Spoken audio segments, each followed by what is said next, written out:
दूसरी तरफ हो अगर खुद निगर खुदगर खुदगीरी खुदी, इकबाल के अंदर, लेकिन अगर तुम्हारे अंदर खुदी है ना, आपके अंदर इश्क मुस्तफ़ा है और आप रसूलुल्लाह के गुलाम हैं, तो फिर मुमकिन है कि मौत से बिना तू मर सके। इकबाल ने कहा एक तो तू मंजर वेखे ना, आज तो जिंदा है डब्बू, इतनी इतनी जबान निकल आई, मुंह का वेखन नहीं होता, दुनिया की फटकार तो लाने से मुंह के उत्ते पई है, लेकिन दूसरी तरफ आधा जिस्म हरकत के काबिल ना हो, बंदा बैठा व्हील चेयर पे हो। बताओ जी, अमीर मुजाहिदीन का चेहरा चांद की तरह चमकता था कि नहीं चमकता था? लाखों लोगों के दरमियान में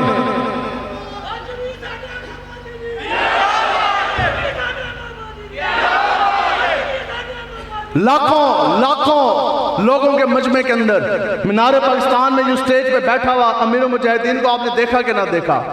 बताएं जी, सारों के अंदर उनका चेहरा जो है वो चमकते चांद की तरह चमक रहा था कि नहीं चमक रहा था? तो फिर वजह क्या है कि मुमकिन है कि मौत से भी तू ना मर सके।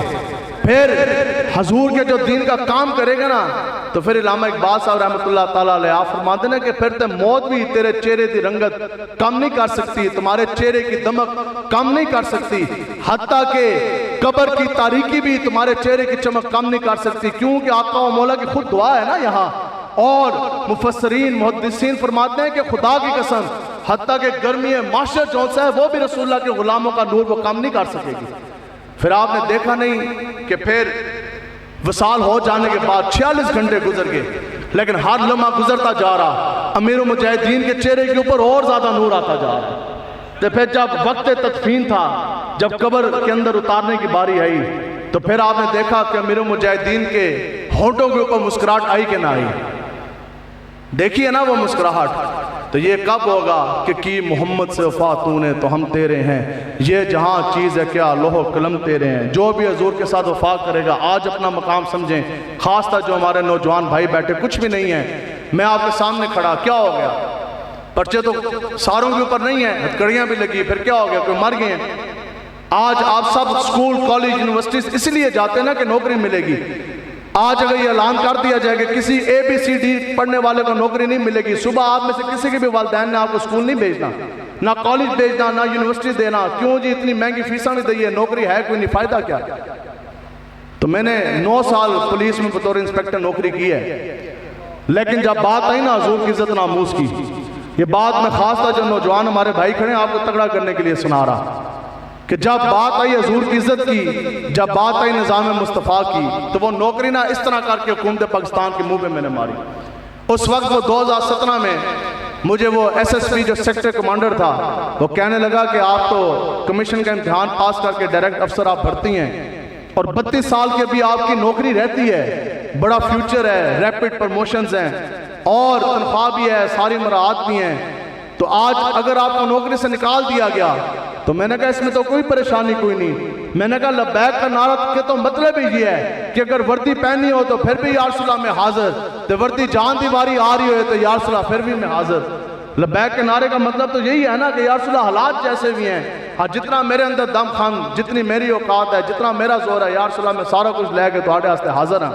तो फिर उसने कहा जी ठीक है, आपको नौकरी से निकाल दिया जाएगा, तो फिर आप बताएं कि आप रोटी कहाँ से खाएंगे? आपके बीवी बच्चे रोटी कहाँ से खाएंगे? रोटी के लिए तो सब कुछ हो रहा, बाजार हैं और ये कारोबार के मराकज़ हैं, सारा कुछ तो रोटी के पीछे जो भागते हैं। तो मुझे वो कहने लगा कि बताएं फिर आप और आपके बीवी बच्चे रोटी कहाँ से खाएंगे और आपके घर का चूल्हा पानी किस तरह चलेगा? तो 2017 मार्च में मैंने उसको ये जुमला कहा, मैंने कहा याद रखो कि अगर हुकूमत पाकिस्तान की नौकरी और ABCD मुझे और मेरे बीवी बच्चों को रोटी दे सकती है, तो गुमते खिजरा वाले की गुलामी और अलिफ लाम मीम उससे 1000 गुना बेहतर रोटी देगा। असी भूखे तो कोई नहीं मरे, आपके सामने खड़े हैं, तो इसलिए आज चलें दर मुस्तफ़ा की तरफ। फिर जो भी हजूर के साथ वफा करेगा, बस बात आखिरी टाइम पूरा हो गया, आगे शाह साहब अच्छा बस आखिरी बात, आज क्या है जी 2023 है, आज से 26 तारीख हो गई है ना, आज 26 सितंबर, 25 सितंबर सन 1900, इसका मतलब यह है कि 123 साल और एक दिन पहले, आज से 123 साल पहले 25 सितंबर सन 1900 को लाखों का मजमा और बादशाही मस्जिद में पीर मेहर अली शाह साहब मिर्जा कादियानी का मुकाबला करने के लिए आए थे। 123 साल गुजर गए तो गोडला शरीफ से चले पीर मेहर अली शाह साहब और आए मिर्जाई कादियानी का पौधा फितना जड़ से उखाड़ने के लिए।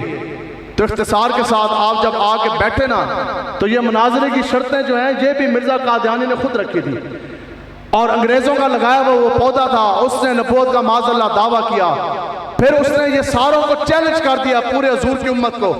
उसने कहा हाँ जी, है कोई ऐसा मुसलमान, कोई ऐसा मुफ्ती, कोई ऐसा आलिम दीन है किसी में इतना दम खम।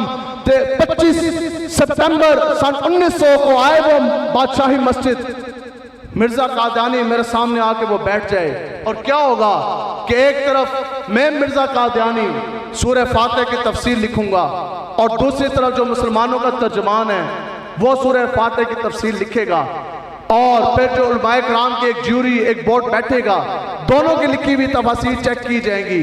जिसकी लिखी हुई तफसीर बेहतर हुई वो जीत जाएगा, वो फातिहा करार पाएगा। तो पीर मेहर अली शाह साहब आके बैठ गए और यहाँ ये बात काबिल जिक्र है कि उस वक्त खाली लाहौर का लाखों का मजमा नहीं, चूंकि उस वक्त ये उस वक्त का दुनिया का ये सबसे बड़ा खत्म नबूवत का मैदान लगा हुआ था बादशाही मस्जिद में। और सिर्फ बरेलवी सुन्नी नहीं, उधर देवबंदी भी मौजूद थे, शिये भी, वहाबी भी, अहले हदीस भी, सबके सामने मुतफक्के अलैह अगर अपना कायद हजूर की उम्मत का तर्जमान अगर किसी का इंतखाब किया तो वो भी पीर मेहर अली शाह साहब का इंतखाब किया। अब पीर साहब बैठे हैं और आपने फरमाया कि क्या शराइत है मनाजरे की, उन्होंने कहा जनाब ये शराइत हैं। आपने फरमाया कि नहीं, बात खत्म नबूवत की है तो मनाजरा इन शराइत के ऊपर नहीं होगा। आपने फरमाया ये कोई शराइत है कि एक तरफ वो आके बैठ के लिखे सूरह फातिहा की तफसीर, फिर मैं लिखूं, फिर उलमाए कराम का बोर्ड जो है वो चेक करेगा, फिर उलमाए कराम कहेंगे कि मेहर अली ने ये तफसीर अच्छी लिखी, लिहाजा ये फातिहा करार पा गया, ये तो जीत गया। मिर्जा कादियानी ये बकवास करता फिरेगा, नहीं जी मुसलमानों की अक्सरियत थी, इन्होंने तरफदारी की, नंबर उसको ज्यादा दे दिए। आपने फरमाया नंबर वाली खेड नहीं करनी, आपने फरमाया बात है कीदा खत्म नबूवत की। आपने फरमाया कि आज लाहौर की सरजमीन पे अकीदा खत्म नबूवत का ये मैदान मेहर अली ऐसा लगाएगा कि क़यामत तक बूढ़े भी, जवान भी, दूध पीते बच्चे भी याद करेंगे कि अकीदा खत्म नबूवत की पहरेदारी के लिए कोई मोहम्मद अरबी का गुलाम आया था और मिर्जा कादियानी का पौधा जड़ से उखाड़ के लिए हमेशा के लिए वो चला गया था। या रसूल अल्लाह, या रसूल अल्लाह, या रसूल अल्लाह।